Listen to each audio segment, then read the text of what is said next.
Selamat datang sahabat At-Tadrib 'ala Tarkib. Kali ini kita akan membahas quantum learning, yaitu metode buku ini.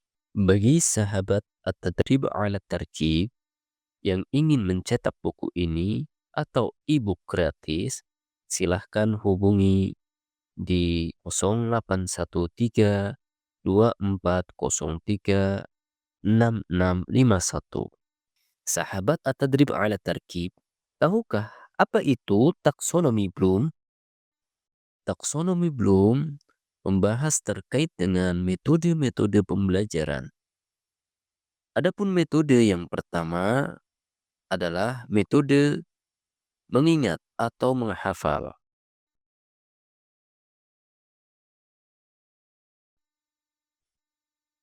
Sahabat At-Tadrib 'ala Tarkib, mari kita konsentrasi sejenak. Harus diperhatikan, kita membahas metode pembelajaran bahasa Arab.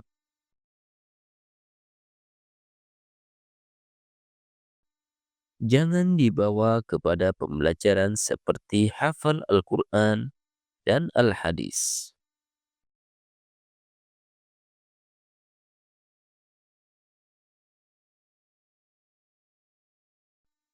Dalam menghafal Al-Quran, hadis, dan mutun, At-Tadrib 'ala Tartib justru menekankan sekali.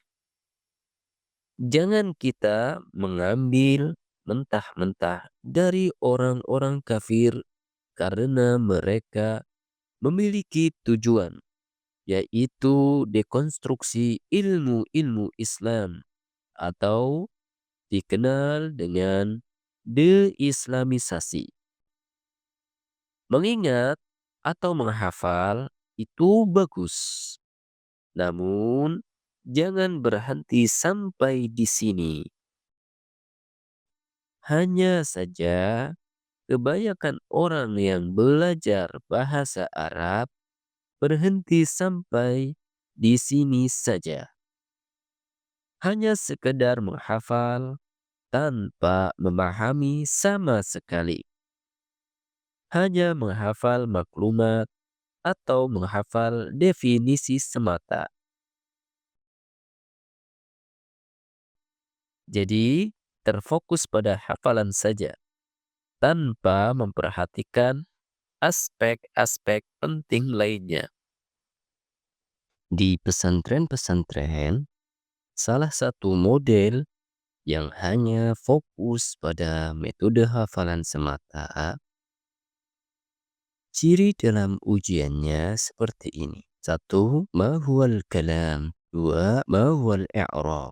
Jawabannya, yang pertama, al-kalamu huwa al-lafzul murakkabul mufidu bil wad'i. Yang kedua, al-i'rabu huwa tagyiru awakhiril kalimi ikhtilafil awamil dakhilati 'alaiha lafzun atau taqdirun. Ini adalah salah satu contoh hafalan dari salah satu buku saja. Yang penting hafal walaupun tidak paham. Asal hafal yang diujikan, murid bisa dapat nilai yang terbaik. Padahal murid tidak bisa menulis bahasa Arab, maksudnya di sini adalah mengarang sesuai kaidah. Bahkan banyak yang gagal tidak bisa baca kitab gundul dan tidak bisa bicara dengan bahasa Arab secara fasih dan tholaqah. Model berikutnya lebih baik dari sekedar hafal, yaitu paham. Model ini biasanya guru sangat aktif menjelaskan dan menerangkan. Gurunya yang akan terus bertambah cerdas dan pintar.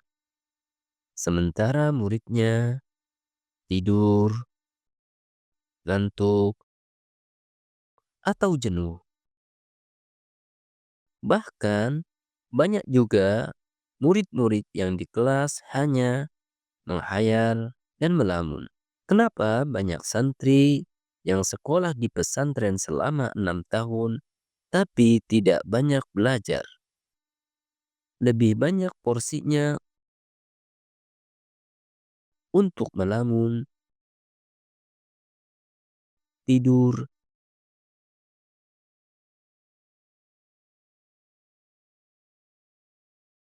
atau main-main saja.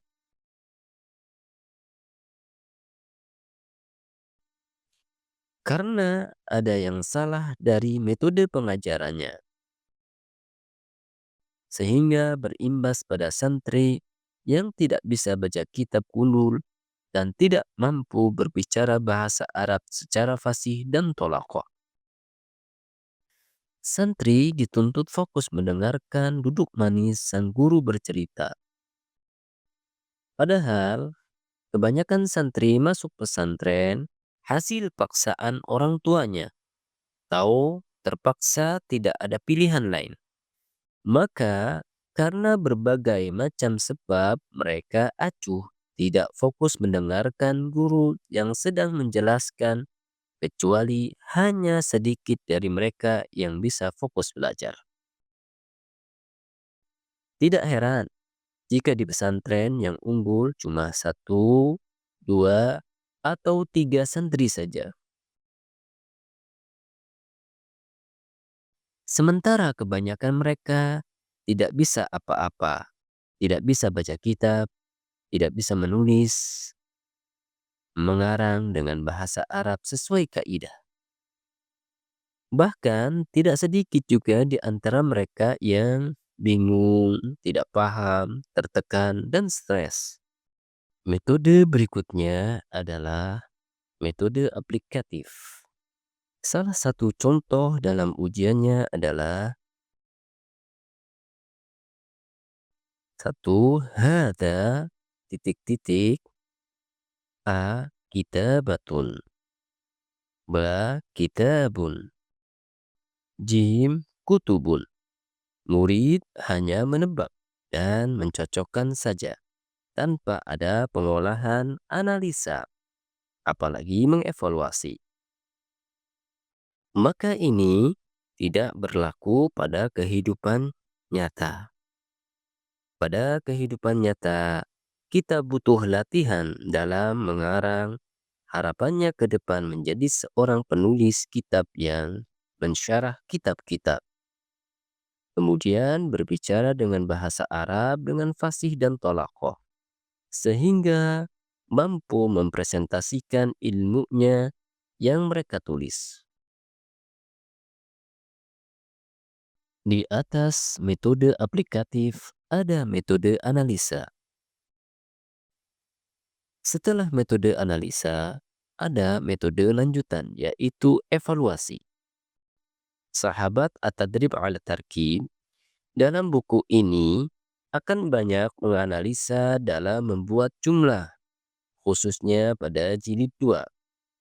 Namun pada jilid 1 banyak juga aplikatif yang terprogram pada Create, sehingga memudahkan ke depannya untuk menerapkan Create setelah memahami ini semua.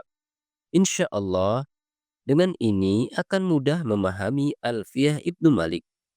Agar ilmu menjadi sempurna, At-Tadrib ala Tarkib menganjurkan untuk menghafal Alfiyah Ibnu Malik.